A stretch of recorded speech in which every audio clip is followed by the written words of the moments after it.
In the heart of 19th century France, there lived a woman whose faith, dedication, and love profoundly marked the history of Christianity.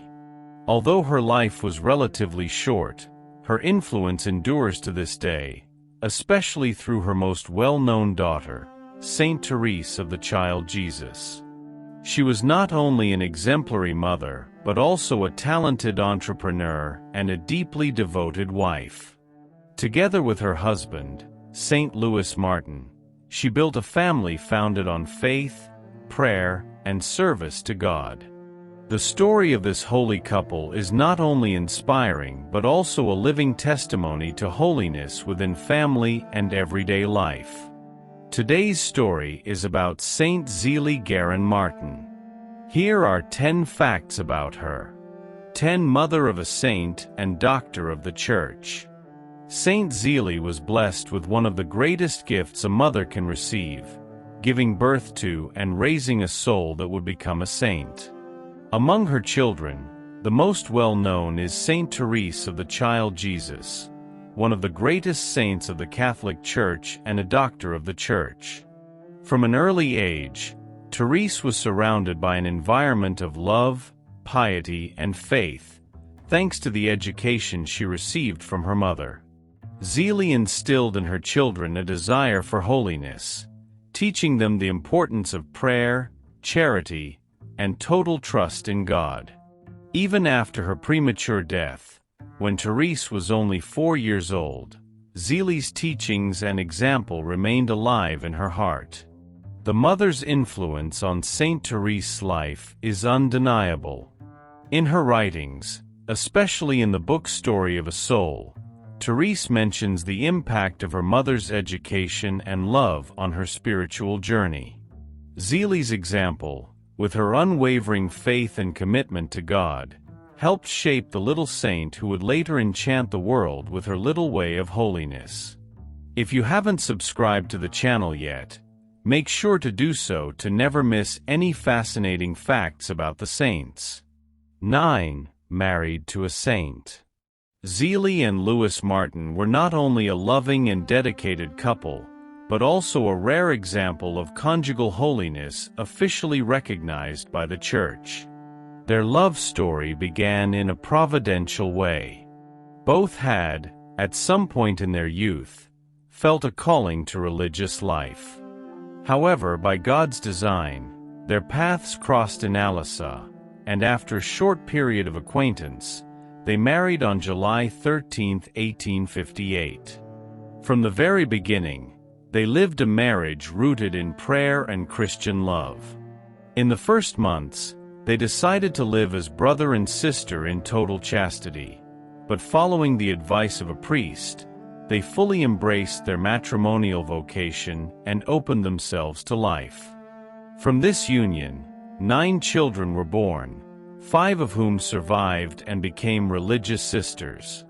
Zelie and Louis's relationship was marked by respect, mutual support, and a deep trust in God.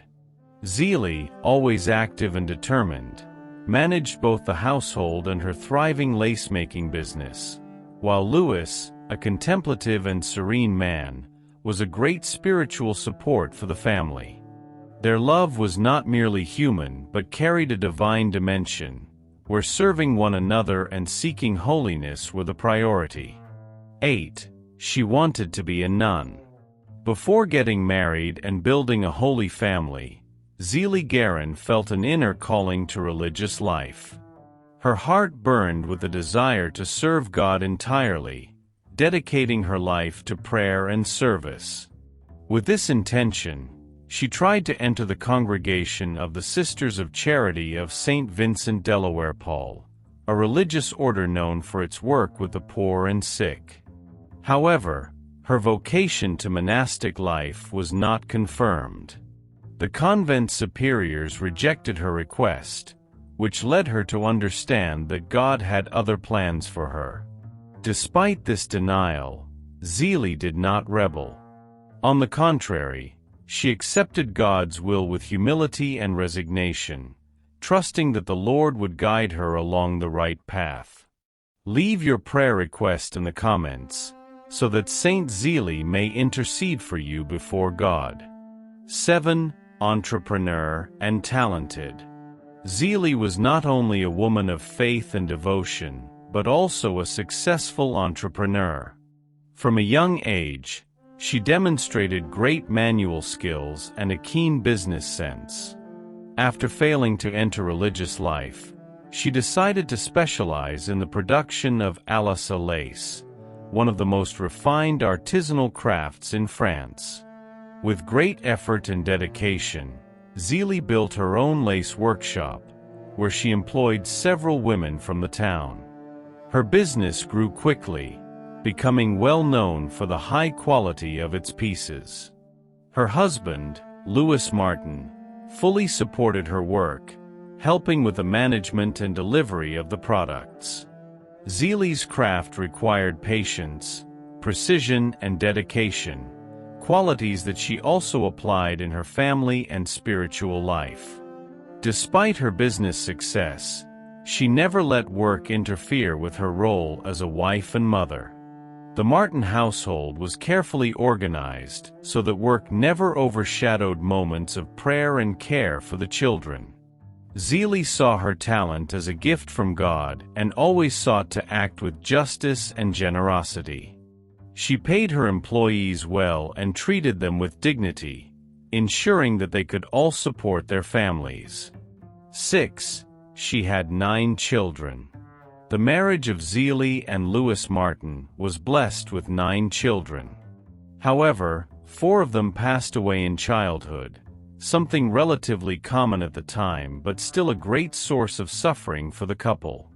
Zelie and Louis's children were 1. Marie, 1860 to 1940, became a Carmelite nun, known as Sister Marie of the Sacred Heart. 2. Pauline, 1861 to 1951, also joined the Carmel and was known as Mother Agnes of Jesus. 3. Leonie, 1863 to 1941, had a spiritually challenging life but eventually became a nun in the Visitation Order, taking the name Sister Françoise Therese. 4. Helene, 1864 to 1870, passed away as a child, causing deep sorrow for the family. 5. Joseph Louis, 1866 to 1867, lived only a few months. 6. Jean-Baptiste, 1867, died shortly after birth. 7. Celia Melanie, 1868 to 1870, another daughter who died very young. 8. Celine, 1869 to 1959, also became a Carmelite nun, known as Sister Genevieve of the Holy Face. 9. Saint Therese of the Child Jesus, 1873 to 1897, the most famous of the family, entered Carmel at age 15 and became one of the most beloved saints of the Church. Losing 4 children was a heavy cross for Zelie, but she never lost her faith. In her letters, she expressed her sorrow but always reaffirmed her trust in God.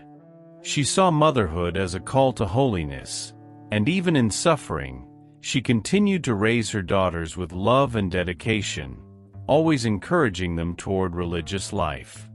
Her daughters' upbringing was based on faith, prayer, and the spirit of sacrifice.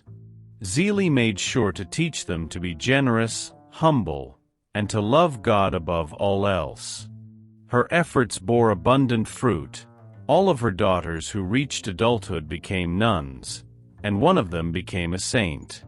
5. An example of Christian motherhood. Zélia Martin was not only a biological mother, but also a spiritual mother and a guide to holiness within the home.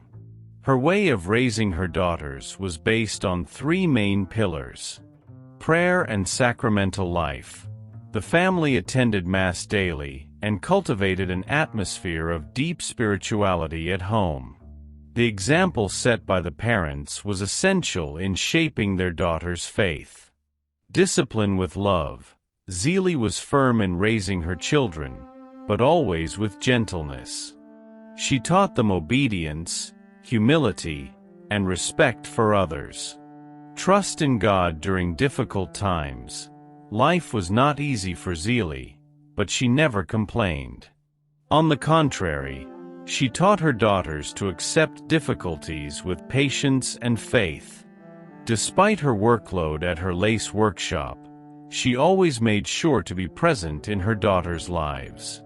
She wrote letters to encourage them and give advice, especially to those in convents.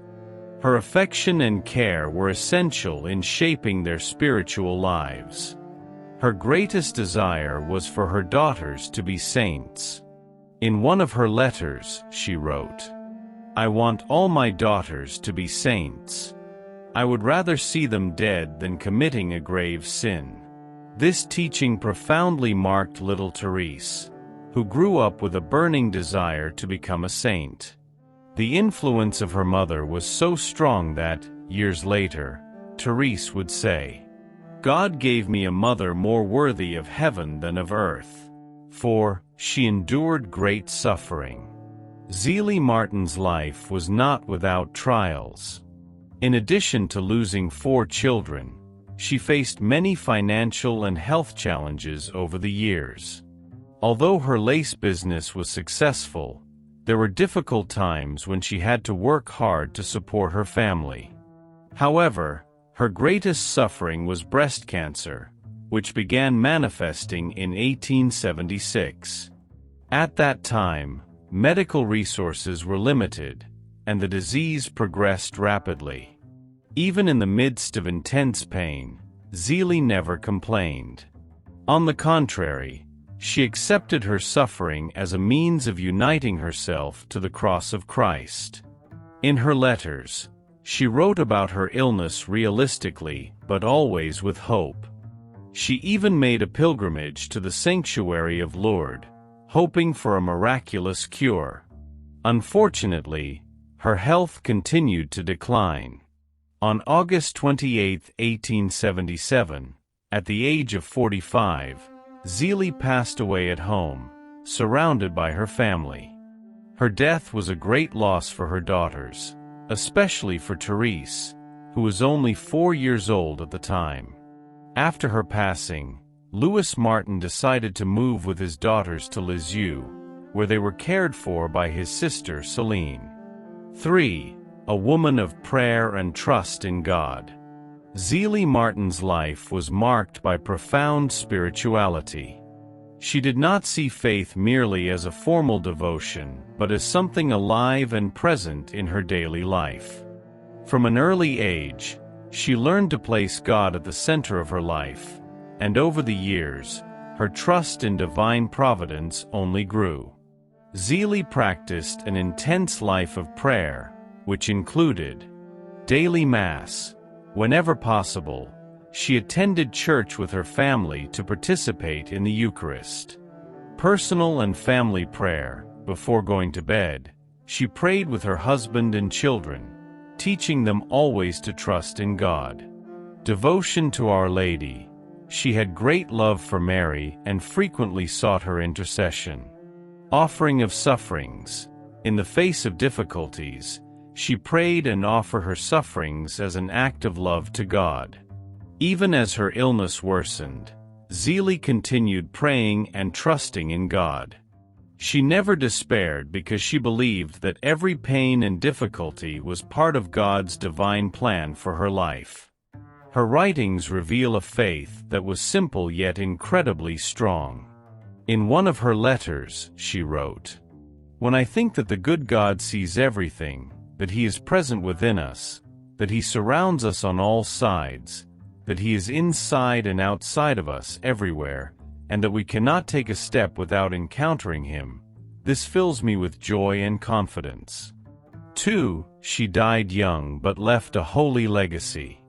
Zelie passed away at the age of 45 from breast cancer. Despite her premature death, her legacy lived on through her family. She did not have the time to see her daughters fully grow up, but she planted in them the seeds of faith and holiness. Her passing was a moment of great sorrow for her family. Her husband, Louis, and their daughters deeply felt her absence. However, even in death, Zelie left a message of hope. She did not fear her departure, as she firmly believed in eternal life and knew she would continue to intercede for her family from heaven. Her final moments were lived with serenity and resignation. In her last letters, she expressed her trust in God's mercy and her desire for her daughters to remain steadfast in the faith. After her passing, Louis Martin made the difficult decision to move with his daughters to Lisieux, where they were welcomed by Zelie's sister. This move proved to be providential, as it was in Lisieux that Saint Thérèse grew and developed her spirituality, eventually becoming one of the most beloved saints of the Church. 1. Canonization together with her husband. The holiness of Zélia Martin and her husband, Louis, was recognized by the Church through a long process of beatification and canonization. Their witness of life and their influence on the formation of Saint Thérèse of the Child Jesus were fundamental to this recognition. Beatification process. The process for the beatification of Zelie and Louis Martin officially began in 1957 when they were declared servants of God, the first step toward sainthood. For a person to be beatified, a miracle attributed to their intercession must be recognized. This miracle occurred in the 2000s when a newborn baby named Pietro Scaliro, in Italy, was diagnosed with severe pulmonary failure. The doctors gave no hope for his survival, but his family prayed, asking for the intercession of the Martin couple. Unexpectedly and without medical explanation, the child was completely healed. This miracle was investigated by the Church and recognized by Pope Benedict XVI, leading to the couple's beatification on October 19, 2008, during a ceremony in Lisieux, France. Canonization in 2015. For canonization, a second miracle must be recognized. This miracle involved the healing of Carmen Pérez Pons, a Spanish girl who was born with a severe cerebral hemorrhage. Her parents turned to the intercession of Zelie and Louis, and the child recovered completely, with no aftereffects. In light of this second miracle, Pope Francis canonized the Martin couple on October 18, 2015, making them the first married couple to be canonized together in the history of the Church. The ceremony took place in St. Peter's Square, Vatican City, with thousands of faithful in attendance. The canonization of Zelie and Louis Martin was an important milestone for the Church, as it recognized holiness within marriage and showed that the family can be a true path to God. And that brings us to the end of another fascinating story. Let us know in the comments which saint story you'd like to see next on the channel. See you in the next story.